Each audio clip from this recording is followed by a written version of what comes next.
Hi, everybody. It's the Body Bag, and I have one word to say Romero. Wow.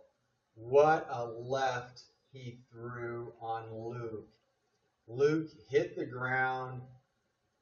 Unfortunately, Romero threw an uppercut while he was basically out on the ground, and that was the end of that fight.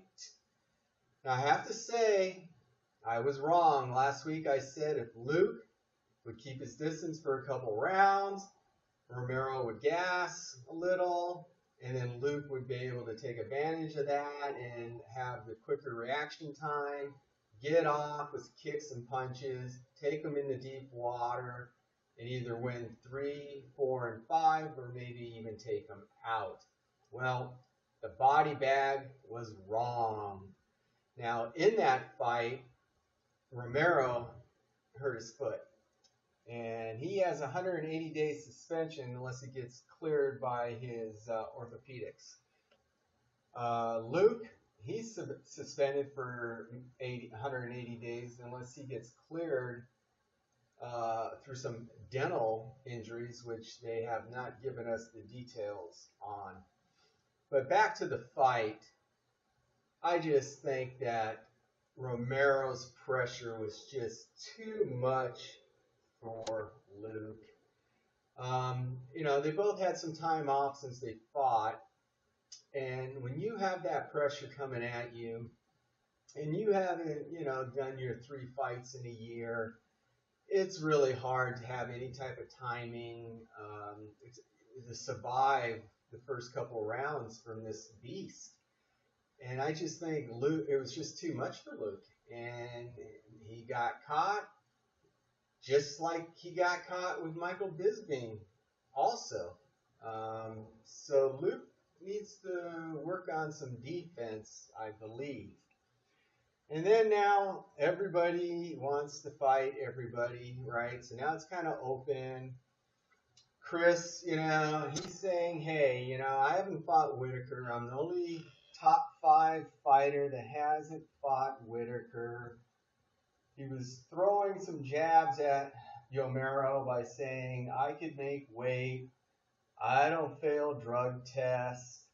But at the end of the day, Chris is only 1-3 in his last 4 fights.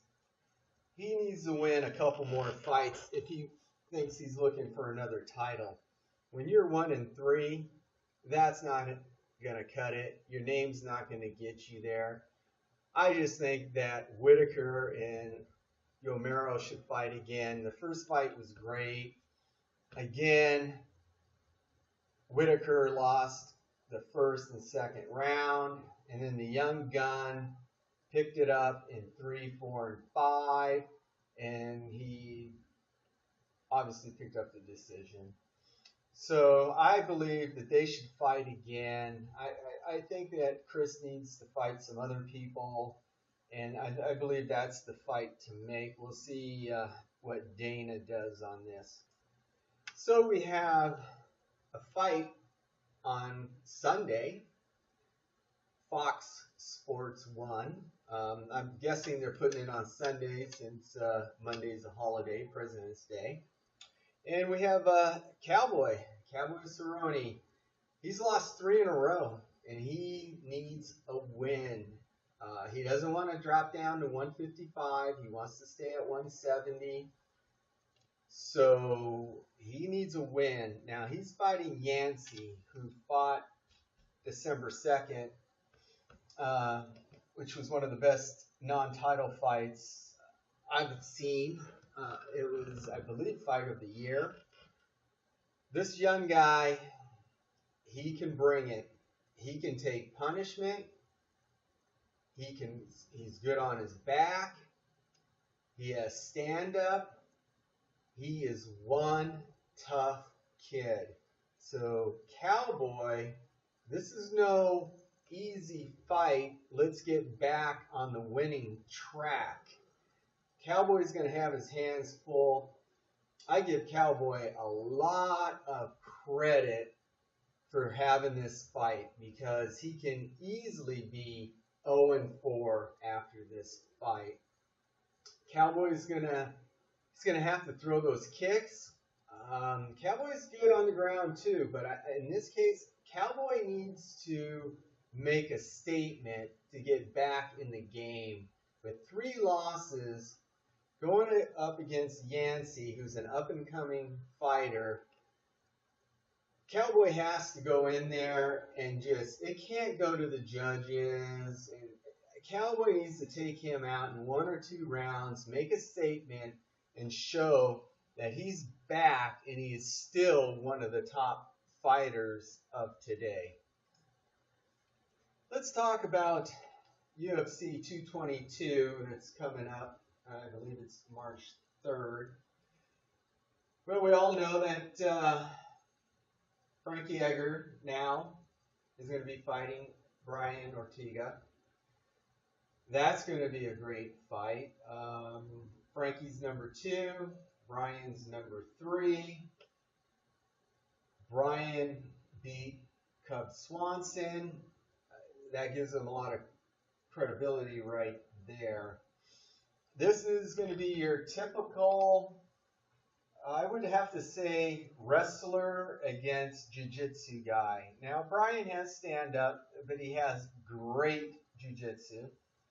Frankie obviously is a warrior and he has stand-up, but we all know where it goes for him is put him on the ground, lay on him, and smash him.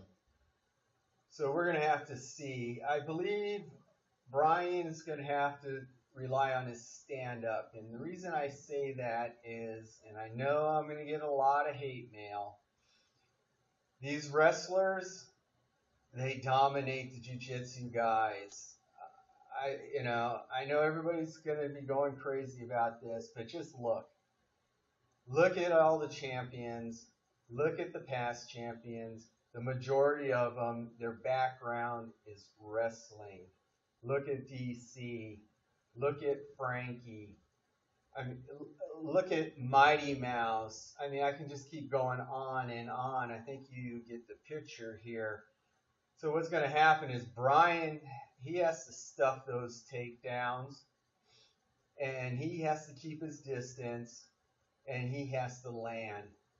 Frankie, he's going to go in there, and he's going to be throwing, and he's going to take a couple to give a couple, and then try for the takedown. I don't know if Frankie's going to try to put him up against the cage and then take him down, or is he going to set up his punches and his kicks for the takedown? The young gun here, Brian, he's going to have to be careful that he doesn't get caught with a shot. But this one is a coin toss. It's going to come down to whoever game plan works first is going to dominate this fight. Frankie, he could have sat out and waited, but instead he's saying, no, I want to fight, I want to stay active, and then when Holloway heals up, they can fight again. Now, it looks like Dana White put Cyborg on this card to help bail it out on pay-per-views. I don't know what's going on here with Dana. Chris is fighting somebody 1,000 out of 1,000 fans never heard of. It's even hard to find a bio on her. I'm a little worried about this lady going in the ring with Cyborg. I'm afraid she might get hurt. I just think, I don't know what Dana's thinking. Obviously, he knows more than I do. I'd like to know what the fans think about this matchup. Is it where Dana feels that he can put my grandmother in there with Cyborg and it's going to draw?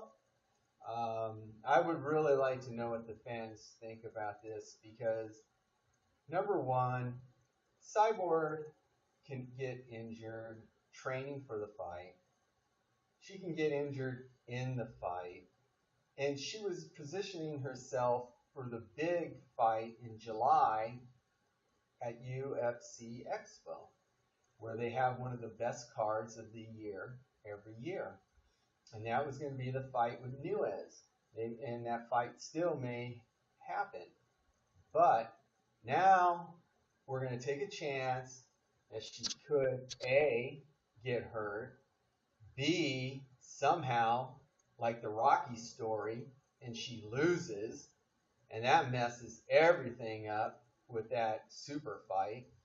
So I don't really understand what Dana White is doing. I mean, I guess he's desperate. I mean, if you think about it, it's with all the cards that they do throughout the year now, you know, things are going to get diluted. That's just how it is in any other sport. Look at, you know, baseball, basketball, and football. They have so many teams that it's diluted, and you always have just a handful of playoff teams that are over 500. So, you know, we'll see what Dana pulls out of this one. I'm not really interested in watching Cyborg basically commit manslaughter on this woman, but obviously other people would like to watch it. I'd like to talk a little bit about John Jones. John Jones, you know, either people love him or they hate him. He is probably the greatest UFC fighter that ever walked into the octagon. He's also the greatest UFC fighter that has had more problems in the Middle East. But he is going to have a hearing. I believe the 1st of March. It keeps getting pulled in and pushed out. And we should be able to find out when he can fight again. I believe he's going to fight again. I believe he'll fight again within a year. And he's never taken much punishment. I believe he still has 3 solid years in him if he stays out of trouble. I believe that he'll come back, he'll get the belt, he'll hold the belt for at least 3 fights after that. I mean, the 205 division, nobody's going to be able to touch him. I just think that if they take the time he's been away and maybe throw another year on that, he'll come back, and again, he hasn't taken punishment. The guy is the greatest that ever walked in there. He can pull this off. So last week, Michael Bisping flat out asked Dana White, when am I going to get a fight? Half joking around and half serious. And Dana White said, hey, you get whatever you want. So I'm hoping in the next week or two there'll be some announcement with Michael. You know, they're saying the next fight's his last fight, he's going to retire. He's saying that's not the case. So I believe he's looking for a money fight, like everybody else. And at 185, would he fight Chris? I mean, that is a fight. I mean, Chris needs to win a couple. Does Chris think that Michael's washed up and he can win that fight? I like that fight. This way, if Chris can dominate, you know, he's one more fight away to getting back into the belt. So I like that fight. I'd like to know what the fans think about that fight. Let me know. Thanks. Well, let's talk about UFC 223, Saturday, March 7th. Headlining is Ferguson and Khabib. It seems like they've been trying to make this fight since time. So hopefully it will go through. Rumor is the winner of this fight will bring out McGregor. We'll see. I mean, he's made so much money lately. Dana keeps saying over and over and over, he may never fight again. Out of sight, out of mind. So at this point, I don't even know if anybody cares if McGregor fights. But this would be a great fight. Khabib, Khabib can throw. He can hit, he can throw, even though that's not his game. His game is to take you down and smother you. Ferguson, he's really good on his back, and we all know his striking is excellent. Ferguson has an all-around game. Khabib can hit, but he is lopsided. He is strictly, I'm taking you down on the ground. I'm going to pound you and submit you. I can't wait to see this fight. We'll see which fighter, like I said earlier, whoever the game plan clicks first is going to be the winner in this one. Can Ferguson stuff the takedowns? I believe Ferguson can. And I believe that this fight is going to go 5 rounds and Ferguson's going to win it. That's what I believe. I'd like to know what the fans think about that. And then we have the rematch, which came real quick with Joanna and Rose for the 115 belt. I love Joanna, but she's still crying about that weight cut, and that's why she lost the fight.